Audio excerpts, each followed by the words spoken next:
Hey there, welcome to First Five. If you're looking for encouragement, you came to the right place. Let's dive in. You know what I think my problem is? I think I try to be Superman way too much. I've definitely had that problem in my life where I try to put the weight of the world on my shoulders, where I try to put the team on my back and just run instead of empowering and equipping those around me to take some of the load off. You ever found yourself in a situation like that?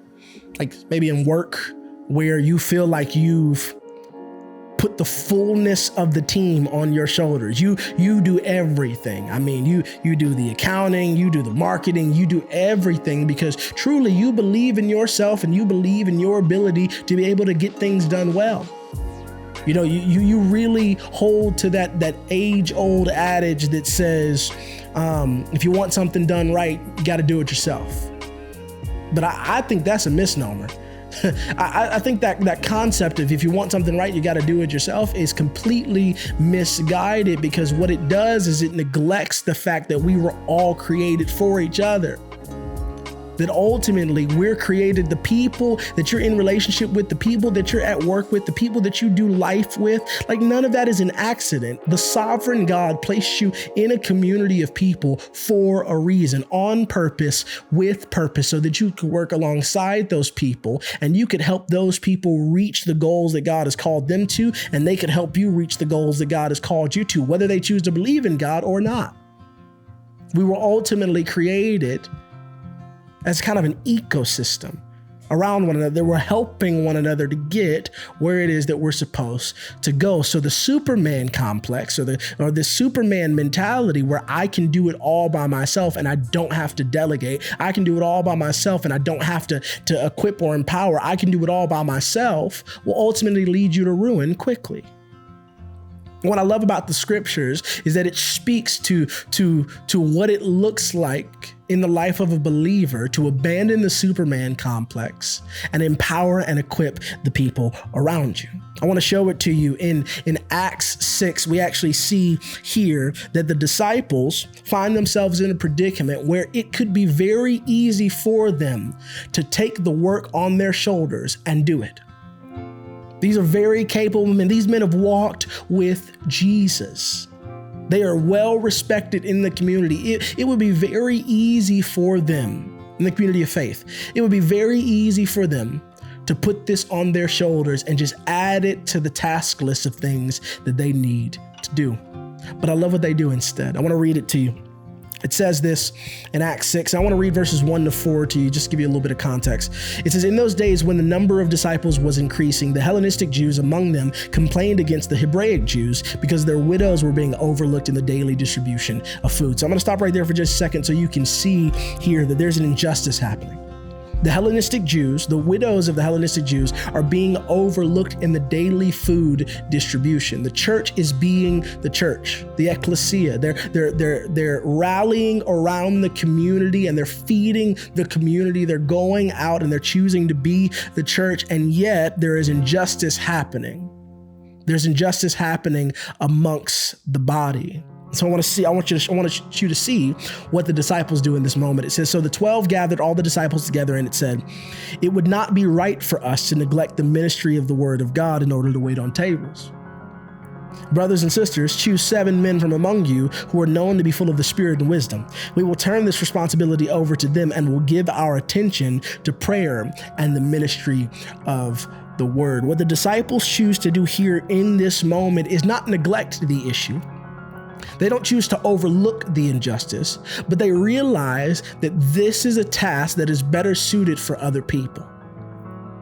I don't know where in your life you feel like you feel like you're carrying too much, but I want you to know there are things on your plate right now at work. There are things on your plate right now in the groups that you're in. There are things on your plate right now at home that you could use someone else's help.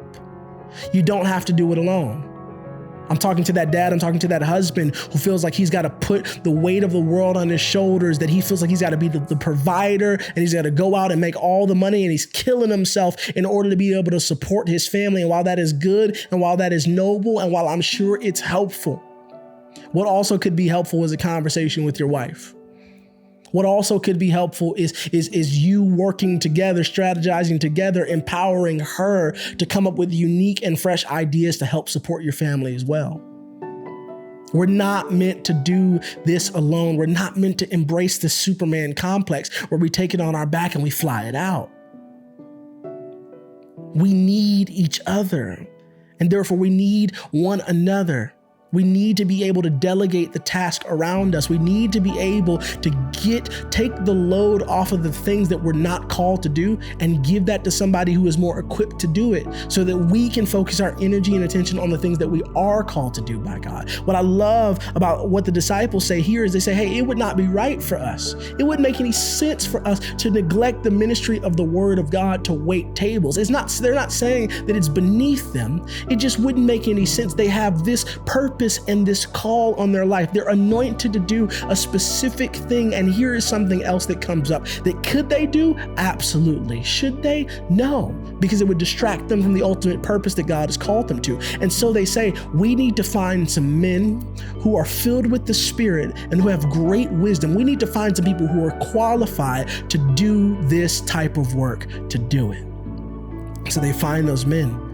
They find those men and they say, hey, we're going to devote ourselves to prayer and the ministry of the word. We're going to go back to